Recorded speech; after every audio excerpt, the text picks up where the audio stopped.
매주 법조계와 정치권의 이야기를 모아 맥락과 흐름을 읽어주는 기자 법정모독의 황영준입니다. 지난해 12월 정치판에서 잠시 물러났던 한동훈 전 대표가 다시 돌아왔습니다.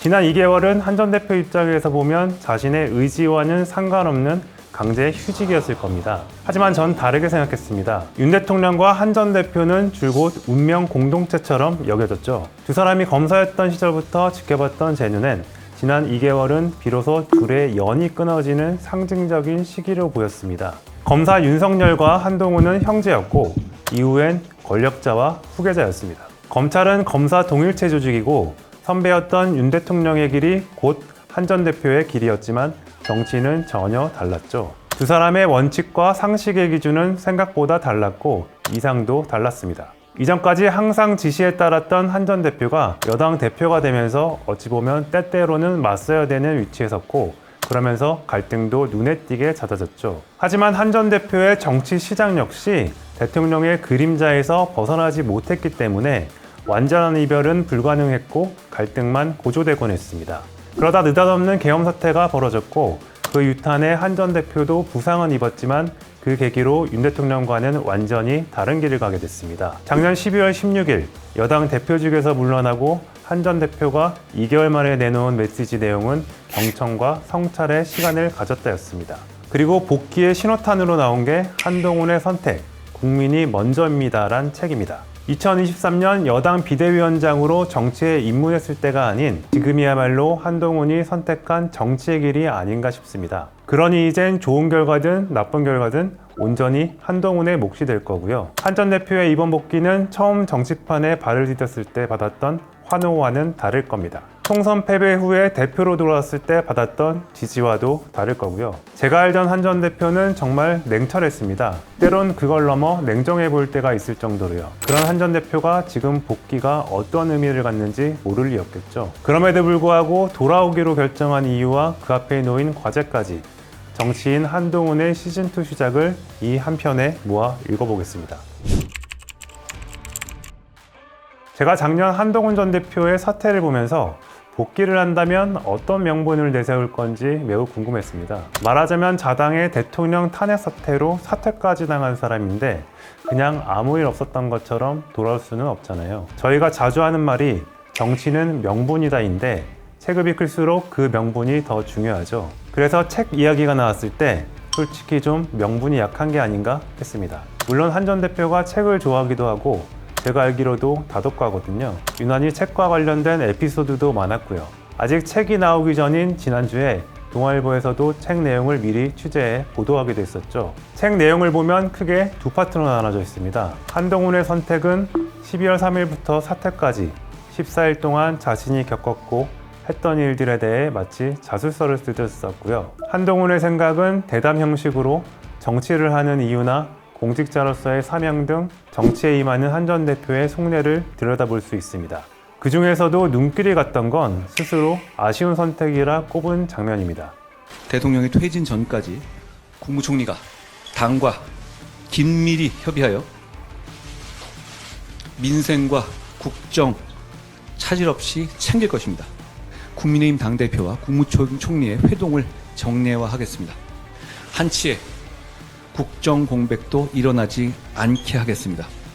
사실 이때가 한 전 대표의 가장 잘못된 선택이자 패착이라고 저도 봤던 부분인데요. 한 전 대표는 질서 있는 퇴진과 국정 안정이란 두 문제를 잡을 수 있는 선택이라고 생각했겠지만 당 안팎의 큰 반발에 당황했던 것 같아요. 지난해 계엄 사태로 윤 대통령만큼이나 한 전 대표도 롤러코스터 같은 정치의 시간을 보냈잖아요. 대통령 행동에 명백한 반기를 들고 위험도 무릅쓰고 나서는 모습이 국민들에게 처음 한동훈의 리더십을 각인시켰죠. 4, 5선씩 한 중진들도 우왕좌왕할 때 중심을 잡는 모습이 한동훈에 대한 다른 평가를 만들었습니다. 하지만 그걸 지키지 못하고 왔다 갔다 하면서 스스로 무너뜨렸죠. 특히 법적 권한이나 근거도 없는 공동정부 운영 발표는 한 전 대표의 진정성과 리더십 둘 다에 큰 상처를 냈고요. 어떻게 보면 정치 금수저라고 할까요? 밑바닥부터 부딪히면서 정치를 배운 게 아니라 추대돼서 비대위원장이 됐고 그리고 그 발판으로 여당 대표가 됐잖아요. 처음으로 말 한마디 행동 하나가 국민에게 오해를 받고 동지에게 반발을 살 수 있다는 걸 알았겠죠. 한 전 대표 입장을 좀 더 들어보면 본인은 탄핵으로 인해 지금 같은 혼란이 벌어지는 것보다는 윤 대통령이 조기 퇴진하는 게 더 나은 방안이라고 생각했고 그 약속을 믿었는데 그게 거짓말로 드러나서 방향을 바꿨다는 겁니다. 억울하기도 하고 잃은 게 많긴 했습니다만 긍정적으로 보자면 그때의 행보가 왜 잘못된 선택이었는지 이제는 알았다는 거죠. 자신의 실책이 뭐였는지 아는 것도 중요한 거니까요. 또 제가 아까도 한동훈 시즌2는 윤석열이랑 꼬리표를 뗀 시작이라고 했는데 그런 내용이 책 곳곳에 실제로 보입니다. 예를 들면 대통령이 국회 해산도 할 수 있었는데 안 했다고 말한 게 비상입법기구라는 황당한 발상 때문이라거나 지금 헌재에서 다투고 있는 쟁점들에 대해 유연적 반헌법적 행위였다고 평가하고 있죠. 또 대통령의 외환죄 논란을 만들었던 북한 무인기에 대한 미국의 문제제기 썰을 푼 것도 같은 맥락이라고 봅니다. 단순히 주군을 배신했다가 아닌 나라를 위협한 주군과 그를 따르는 다수와 맞선 장수라고 할까요? 물론 대통령을 향한 인간적인 미안함도 드러내긴 했지만 사적인 이념보다 공공선을 먼저 뒀다며 탄핵을 찬성했던 자신의 선택의 당위성을 강조하고 어필하고 있습니다. 개인적으로 검사했을 때 한 전 대표를 알아서 그런지 저자 소개에 검사 이력을 뺀 것도 눈에 띄더라고요. 첫 검사 출신 대통령의 실패를 의식했다거나 검사 시절 했던 수사에 잇따른 무죄 판결을 감안한 거란 해석이 분분했죠. 또 검사란 단어만으로 윤 대통령과 한 전 대표가 묶이게 되는 것도 있고요. 하지만 한 전 대표는 너무 당연한 이력이라 뺐다고 하더라고요. 한동훈 대표 본인은 뭐 이렇게 의도적으로 그런 건 아니었는데 그게 또 어느 신문에서 그렇게 나오니까 깜짝 놀라서 아니 그런 것도 기사가 되나요? 저한테 물어보더라고요. 검사 이력을 뺀 게 정말 의도가 없었다면 순진한 거고 해놓고도 아닌 척하는 거라면 정치인 다 된 건데 어느 쪽인지 좀 궁금하긴 합니다. 또 강강약약이란 표현도 흥미로웠습니다. 강자에게 강하고 약자에게 약하다. 흔하게 쓰는 말이지만 거대 야당과 맞서고 잘못된 정치, 구태와 맞서는 새로운 인물이라는 걸 강조하면서 쓴 겁니다. 1년간 정치를 했는데 이제와 새롭다는 게 좀 안 맞을 수도 있는데 굳이 강강약약과 함께 그렇게 설명한 걸 보면 이번 복귀로 자신의 정치 캐릭터, 사명감을 다시 정의하는 느낌이더라고요. 어쨌든 지금 대통령과 강성 지지층에 기대는 당 분위기를 생각한다면 찬탄파인 한 전 대표의 복귀가 명분이 없을 뻔했는데 예약 판매를 시작하면서 실시간 베스트셀러 1위, 선주문은 수만 권을 넘었다고 하니 일단 한 전 대표 팬덤은 여전히 살아있다는 게 입증된 셈이죠. 저도 온라인 칼럼 법정모독을 토대로 책을 한 권 써봤는데 선주문이 몇만 권이 된다는 건 사실 출판계에선 특히 정치 분야에선 흔치 않은 일이거든요. 장수는 물러날 때와 나아갈 때를 잘 판단해야 합니다. 지금은 한동훈 대표의 시간이 아니라고 생각을 합니다. 더 자숙의 시간을 가져야 된다고 생각합니다. 당이 분열되고 또 보수가 이렇게 몰락한 계기를 만든 장본이 누구이겠습니까? 뻔하지 않습니까? 그러면 지금은 한동훈 대표가 기지개를 켤 시간은 아니다. 일반 국민들이나 지지층 사이에서 한 전 대표에 대한 소구력이 여전하다는 건 증명됐지만 문제는 당입니다. 헌재에서 빠르면 3월 중순쯤 탄핵 결정이 나올 거고 파면될 가능성이 높다는 게 다수의 분석입니다. 그렇다면 아무리 늦어도 6월 전에 대선을 치르겠죠. 여당에선 대선의 대짜도 꺼내지 말랬지만 요즘 실제 분위기가 어떠냐고 물어보면 낮에는 탄핵에 반대하고 밤엔 다들 대선 준비를 한다며 주반 야대라는 말까지 나오고 있죠. 그런데 왜 이런 유력 주자를 마다하냐고 물어봤습니다. 돌아온 답은 어떤 장면 때문이라고 하더라고요. 지금의 상황을 반성하는 것이 아니라 사실상 내란을 자백하는 취지의 내용이었습니다. 저는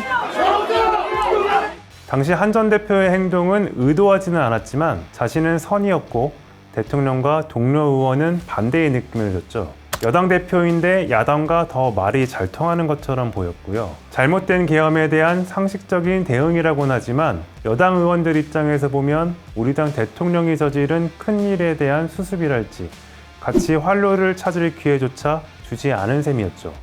저는 당시에 한동훈 대표가 뭐 저랑 똑같은 이 정보만 가지고 있었을 텐데 바로 위헌이고 위법이다라고 얘기한 부분에 대해서는 좀 성급하지 않았나 이렇게 생각을 합니다. 한 전 대표 성격이 원래 좀 급한 편이잖아요. 게다가 자기 기준으로는 명백한 잘못이다 싶으니 빨리 정리하려고 했던 것 같습니다. 하지만 무엇보다 예전이나 지금이나 한 전 대표에 대한 반감의 배경엔 당권 문제도 있다고 봅니다. 계엄 사태 이전 국민의힘 개파를 보면 명백한 친윤계와 친한계가 각각 20명쯤 되고 나머진 중립지대로 그때그때 다른 선택을 했죠. 계엄 사태 당시에 친윤이나 중립지대 의원들은 탄핵 트라우마가 떠올랐을 거고요. 그리고 결국 당은 주류였던 친윤이 다시 장악했잖아요. 지금 권권 투톱 체제도 그 연장선입니다. 급진개혁보단 안정의 승리랄까요? 친윤이지만 중진이니까 결과적으로도 개혁보단 안정을 택했죠.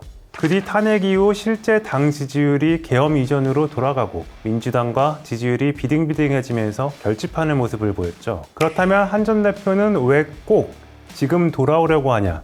궁금해지는 거죠. 어쨌든 이번 대선은 국민의힘이 유리하지 않을 거고 그런 국민의힘마저 한 전 대표에게 온정적이진 않을 건데요. 혹자는 탄핵이 되더라도 형사처벌을 받더라도 윤 대통령의 정치는 끝나지 않을 거라고 하죠. 그렇다면 한 전 대표 입장에선 배신자 족쇄도 계속 달고 다니는 셈입니다. 실제로 지난 20일 헌재의 10차 변론에서 그런 모습이 언뜻 보였고요. 이 메모를 정서했다니 보좌관이 현대고등학교를 졸업한 한동훈 전 대표의 친구는 아닌가요?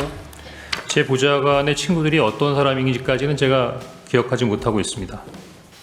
주변 얘기를 들어보니 한 전 대표가 이번 조기 대선 출마에 대한 마음은 굳혔다는 거예요. 사실 당대표 사퇴할 때부터 지지자들을 지키겠다고 했을 때 그런 느낌이긴 했죠. 그 뒤 김종인 전 비대위원장이나 유인태 전 국회 사무총장을 만나는 것도 결국은 큰 정치를 하겠다는 뜻으로 보였고요. 이제 조기 대선이 열리면 세대 교체에 대한 열망이 어느 때보다 클 겁니다. 그런 점에서 73년생인 한 전 대표의 조건이 나쁘진 않죠. 젊은 만큼 관심사가 다음 세대와 맞닿는 면이 있습니다. 검찰에 있을 때도 한 전 대표 방엔 새로운 기기나 이런 것도 많았고 트렌드에 관심도 많아 보였거든요. 설령 이번 조기 대선에서 실패하더라도 공백을 줄여야 다음을 기약할 수 있겠죠. 이 상태로 자맹한다면 배신자 오명을 벗을 기회도 놓치고 정치를 계속할 명분도 찾기 쉽지는 않을 겁니다. 지난번 총선 패배 때도 회장의 2달 만에 복귀를 만류하는 목소리도 많았지만 결국은 잊혀지지 않기 위해 등장했던 것 같고요. 정면 돌파를 통해 보다 나은 모습을 보이려고 하는 게 아닌가 생각됩니다. 그렇다면 한 전 대표의 그런 목표가 이루어질 수 있을 것이냐? 이게 큰 관심입니다. 책의 선주문양을 보면 아직 팬덤은 건재하다고 볼 수 있죠. 그렇다면 당심은 어떨까요? 지난 전당대회 룰은 당심 80%, 민심 20%였습니다. 당심이든 민심이든 한 전 대표의 지지가 압도적이었고요. 한국갤럽 여론조사의 추이를 보면 전당대회 때 국민의힘 지지층에서 받았던 과반에 가까운 지지가 지금은 10%를 조금 넘는 수준입니다. 부동의 여권 1위에서 3위로 내려앉았고요. 탄핵 사태 이후 처음 국민의힘과 민주당의 지지율이 크로스 현상을 보였던 때는 보수의 결집이 강력하게 일어났을 때인데도 12%밖에 지지를 얻지 못했습니다. 국민의힘 대선 후보를 뽑는 룰은 전당대회 룰과는 조금 다릅니다. 국민의힘 당원 당규에 따르면 대통령 후보자 선출 최종 룰은 당심 50%와 민심 50%입니다. 지난 20대 경선 때는 총 11명의 후보들을 2차례에 걸쳐 걸러냈고 최종적으로 윤석열 후보가 당선됐죠. 지금 여권에서 대선 후보로 꼽히는 주자만 8명이 넘으니 20대 대선과 같은 형식이라고 가정하면 한 전 대표가 과연 컷오프를 피할 수 있느냐가 관건일 겁니다. 본투표 전까지 당심보다 민심 비율이 높으니 다른 후보보다 확장성에서 높은 점수를 받는 한 전 대표가 언뜻 유리해 보입니다. 하지만 이 민심을 반영하는 여론조사엔 함정이 있습니다. 역선택 방지를 위해 당원으로 여론조사 대상을 국민의힘 지지자와 무당층으로 한정해 둔 거죠. 현재 여권 주자 중 3위인 한 전 대표가 일반 민심 반영이 큰 2차 경선까지는 통과할 수 있겠지만 본선에 가면 당심의 비율이 크게 늘어나고 1등과 더블 스코어 이상 차이라면 후보가 된다고 장담할 수는 없을 겁니다. 문제는 지금 여권 1위인 김문수 고용노동부 장관의 출마 의지가 언뜻 드러나고 있다는 점이죠. 삶의 사명으로서 모든 것을 다해서 이 약자를 보살피는 것이 공직자의 첫 번째 직분이다. 이 점을 잊은 적이 한 번도 없고 김 장관의 확장성에 한계가 있다는 지적도 많지만 당권이 중요한 의원들의 이해관계와 김 장관에게 쏠린 당심이 결집한다면 후보가 되지 않으리란 법도 없습니다. 그리고 그런 점에서 있어서라면 김문수 장관은 안 되더라도 오세훈 서울시장을 선택할 수도 있죠. 실제로 두 유력 주자가 가는 곳마다 지도부는 물론이고 국민의힘 의원들 절반 가까이 참석하는 모습이 계속 나오고 있습니다. 국민의힘이 이대로 강성지지층과 결별하지 못하고 대통령과 선을 긋지 못하면 결국은 새로운 바람은 일기 어려워지겠죠. 제가 듣기로는 당내에선 중도 성향의 오세훈 서울시장으로 결집해야 한다는 이야기가 많습니다.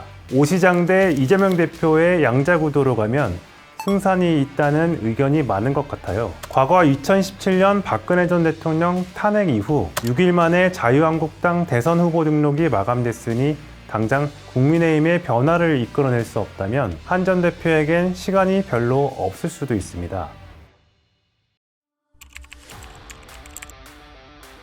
이제 질문은 하나 남았죠. 한 전 대표에게 더 이상 기회는 없는 거냐? 저의 대답은 다시 기회를 만드는 것도 잡는 것도 한 전 대표의 몫이다입니다. 그리고 그 해답은 책과 함께 돌아온 한 전 대표가 당 안팎에서 어떤 움직임을 만들어낼지에 달려 있고요. 당내 1차 관문을 넘기 위해 어떤 설득력 있는 주장으로 당심을 바꾸어낼지, 또 본선에서도 계엄이 선포되던 그날처럼 민심의 호응을 이끌어낼지가 중요할 겁니다. 그러자면 당연히 국민을 위해, 나라를 위한 준비된 슬로건과 공약을 들고 나와야겠죠. 그러한 선택을 하고 실행하기까지 많은 위협이 있고 또 당장은 많은 것을 잃는 것 같아도 한 전 대표의 진심만 있다면 이번엔 어려울지 몰라도 기회는 다시 또 올 수 있습니다. 하지만 작년 12월에 했던 실책을 반복한다면 그땐 정말 다시 돌아올 수 없을지도 모릅니다. 짧은 2개월이 한 전 대표에겐 누구보다 길었길 바랍니다. 오늘의 법정 모독은 여기까지입니다. 더 많은 모독, 이야기 듣고 싶으시다면 좋아요, 댓글, 구독, 알림 설정 부탁드립니다. 감사합니다.